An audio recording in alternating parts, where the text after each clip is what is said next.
Alors voici la vidéo sur la première partie, sur les questions de vérification intérieure du véhicule. On va s'attaquer d'abord au voyant. Alors première question, que vous indique le voyant de couleur bleue? Le voyant de couleur bleue indique le fonctionnement des feux de route.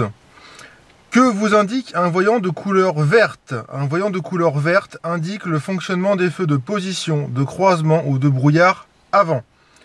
Montrez sur le tableau de bord l'indicateur permettant de contrôler le niveau de carburant. Alors l'indicateur du niveau de carburant, c'est l'indicateur qui est à droite, la jauge d'essence qui est ici. Montrez sur le tableau de bord le voyant d'alerte de niveau minimum de carburant. Alors là, pour montrer le voyant, il suffit de mettre le contact, donc simplement de tourner la clé d'un cran, de manière à allumer tous les voyants. Vous tournez juste la clé d'un cran. Simplement, tous les voyants s'allument. Vous voyez, alors si vous n'avez pas eu le temps de le voir, vous rééteignez une deuxième fois et vous refaites. Et c'est le petit point orange qui est juste ici. Vous voyez, n'hésitez pas à rééteindre une fois et à rallumer le contact de manière à remontrer le voyant à l'inspecteur. Question suivante. Que vous indique l'allumage d'un voyant de couleur rouge lorsque le véhicule roule? Un voyant de couleur rouge signale une anomalie de fonctionnement ou un danger. De quelle couleur est le voyant qui indique au conducteur que le feu de brouillard arrière est allumé? Le feu de brouillard arrière, c'est de la couleur orange. Alors on va l'allumer pour montrer. Donc il faut d'abord passer par l'allumage des feux de croisement, donc position puis croisement, et ensuite tourner la bague vers le haut pour allumer les feux de brouillard arrière, vers le bas pour les éteindre, vers le haut pour les allumer. Et le voyant de brouillard arrière, c'est le voyant orange qui est ici. Vous aurez simplement à le désigner à l'inspecteur.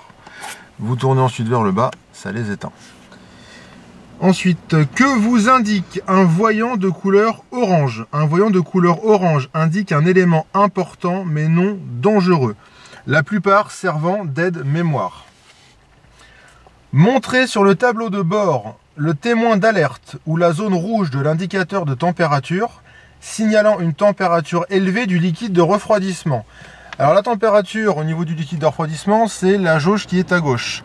Vous pouvez montrer soit la zone rouge qui est tout en haut, soit montrer le voyant rouge. Alors pour montrer le voyant rouge, vous éteignez le contact et vous remettez le contact et vous avez le petit voyant rouge qui s'allume en bas. Vous voyez, n'hésitez pas à le refaire une deuxième fois au besoin. Le voyant rouge qui est en bas. Montrez sur le tableau de bord le témoin d'alerte signalant un défaut ou une insuffisance de charge de la batterie. C'est le voyant avec le plus et le moins. C'est ce voyant-là qu'il faut montrer à l'inspecteur. Si vous n'avez pas le temps de le voir ou si vous ne le trouvez pas, vous éteignez le contact et vous remettez le contact et vous remontrez le voyant plus et moins de la batterie. Montrez sur le tableau de bord le témoin d'alerte signalant un niveau insuffisant du liquide de frein. C'est le témoin rond avec les parenthèses qui se trouve juste ici, d'accord? C'est ce témoin-là qui signale d'un niveau insuffisant du liquide de frein. C'est d'ailleurs également le même voyant qui vous avertit pour vous dire que le frein à main est encore enclenché, d'accord? Donc ce voyant fait les deux, et le frein à main et le liquide de frein. Montrez sur le tableau de bord le témoin d'alerte signalant une pression insuffisante d'huile dans le moteur. Vous éteignez le contact, vous remettez le contact, et c'est le voyant avec la petite goutte d'huile, la petite burée d'huile qui est juste ici. Encore une fois, vous éteignez le contact, vous remettez le contact et vous remontrez le voyant à l'inspecteur avec la petite goutte d'huile. Montrez sur le tableau de bord le voyant signalant la mauvaise fermeture d'une portière. Alors là, pour réussir ça, il va falloir mettre le moteur en marche. Ensuite, vous ouvrez votre portière. Bien évidemment, faites attention à ce qu'il n'y ait personne qui passe à côté à ce moment-là. Donc regardez bien dans votre rétroviseur. Vous ouvrez la portière et vous avez le voyant rouge qui est juste ici, d'accord, qui vous signale que la portière est mal fermée. Vous avez également, pour savoir que la portière est mal fermée, le plafonnier qui reste allumé.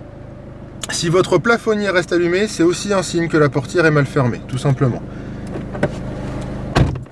Ensuite, indiquez sur le tableau de bord le voyant signalant l'absence de bouclage de la ceinture de sécurité conducteur. Il suffit à ce moment-là de vous détacher et de montrer le voyant qui est juste au-dessus. Vous voyez, vous détachez tout simplement et vous montrez le voyant à l'inspecteur et ensuite vous pouvez vous rattacher. Ensuite, allumez les feux de croisement et montrez le voyant qui correspond sur le tableau de bord. Alors, je vais les éteindre pour qu'on reprenne au début. Regardez bien la commande. Donc, un cran, ce sera les feux de position. D'accord? Donc, si on vous demande les feux de position, eh bien, vous montrez le voyant qui est tout en haut, la petite ampoule verte. Si on vous demande les feux de croisement, vous tournez une deuxième fois et vous montrez le voyant vert qui est sur la gauche, juste à côté. Allumez les feux de route et montrez le voyant qui correspond sur le tableau de bord. Vous devez d'abord allumer les feux de croisement Et ensuite, vous tirez la manette vers vous pour allumer les feux de route et vous tirez encore une fois pour les éteindre. Donc sur le tableau de bord, vous voyez, c'est le voyant bleu qui s'allume juste ici. C'est le voyant des feux de route.